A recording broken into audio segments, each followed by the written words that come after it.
I never imagined that a simple weekend trip would unravel everything I thought I knew about my life.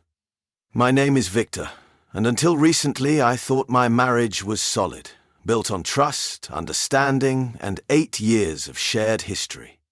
But sometimes, the cracks that seem invisible are the ones that bring everything crashing down. It all started with a call from Matteo, my oldest friend.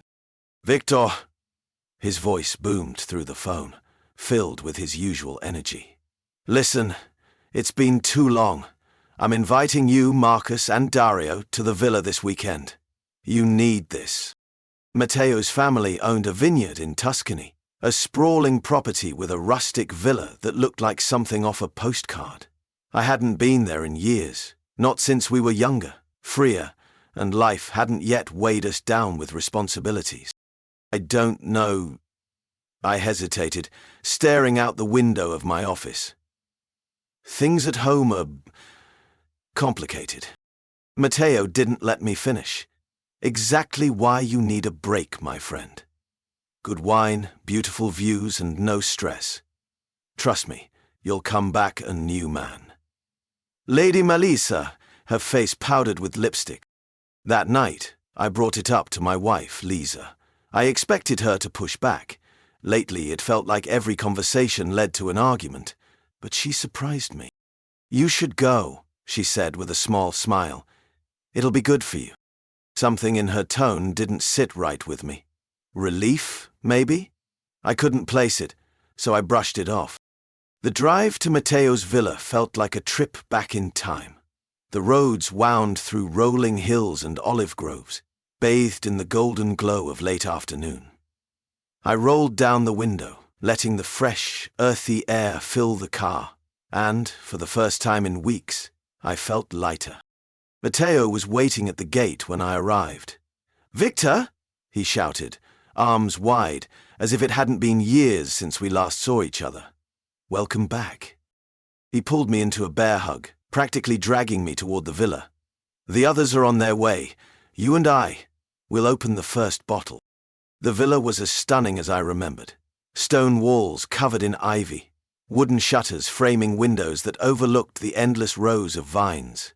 Inside, it smelled of aged wood and herbs, a scent that always made me think of simpler times. We sat on the terrace with glasses of Matteo's family wine in hand. The sun was setting, turning the sky a soft orange that melted into purple. The river reflected in the glass. "Two old friends," Matteo said, raising his glass. "To simpler days," I replied. We drank, laughed, and talked about everything except the present. I hadn't realized how much I missed that feeling, being surrounded by people who knew me before life got complicated. She was... By the time Marcus and Dario arrived, the stars had come out, dotting the clear Tuscan sky. Matteo's aunt had cooked an incredible meal. Pasta with fresh tomatoes and basil, roasted meats, and bread still warm from the oven. "Life doesn't get better than this," Marcus said, leaning back in his chair with a satisfied sigh. I smiled but said nothing. Part of me wished Lisa was here to see this, to feel what I was feeling.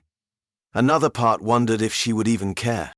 The next morning, I woke earlier than the others and decided to explore the vineyard.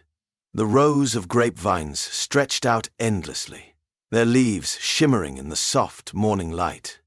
I thought about taking a photo to send to Lisa, but hesitated.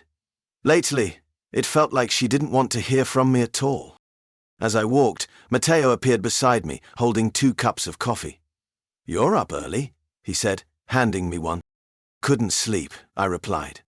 "Thinking about her?" I shot him a look and he grinned. Matteo had always been blunt. "Listen, Victor, you and Lisa, you've been together a long time, right? Maybe this distance will do you both some good." I nodded, though I wasn't sure I believed it. By late afternoon, Matteo suggested we take a walk up to the hill overlooking the vineyard.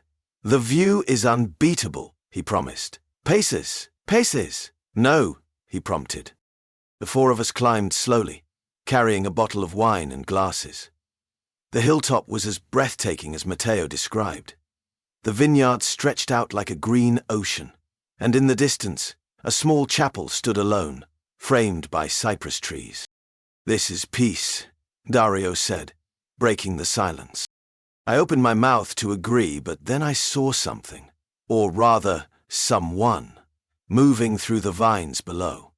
At first, it was just a figure, too far to make out clearly, but as they came closer, my heart started pounding in my chest. It was Lisa. I blinked, thinking I must be imagining it, but there was no mistaking her.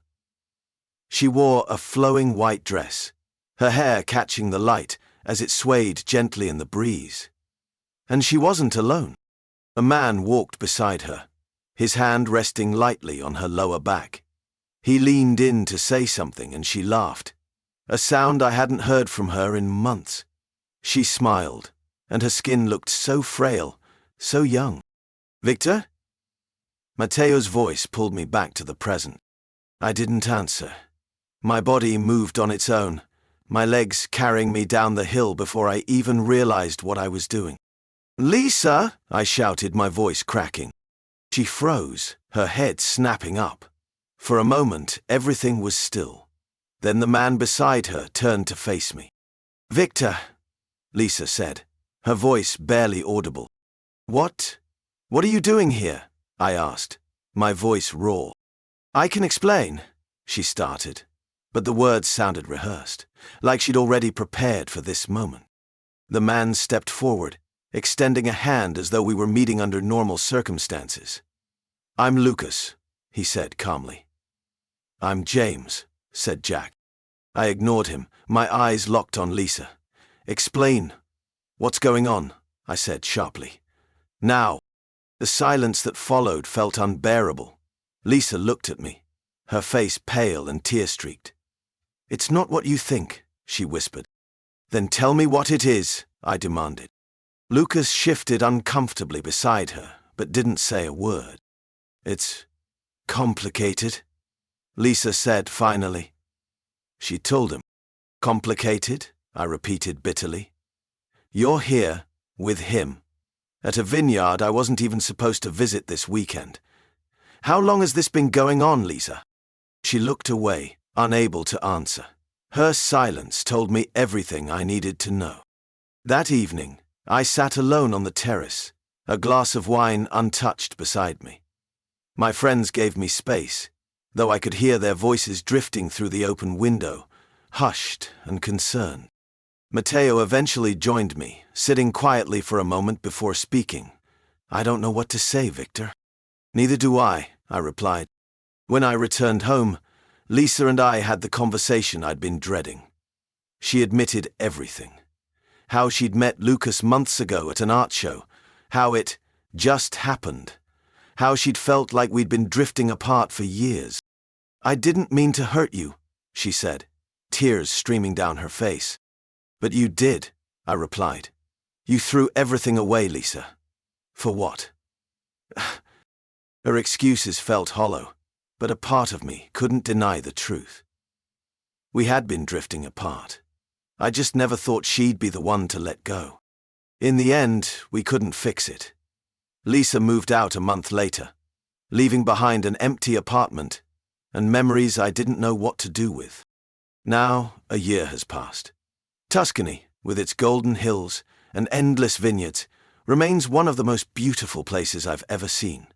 But for me, it will always carry the bitter memory of the day I realized love isn't always enough.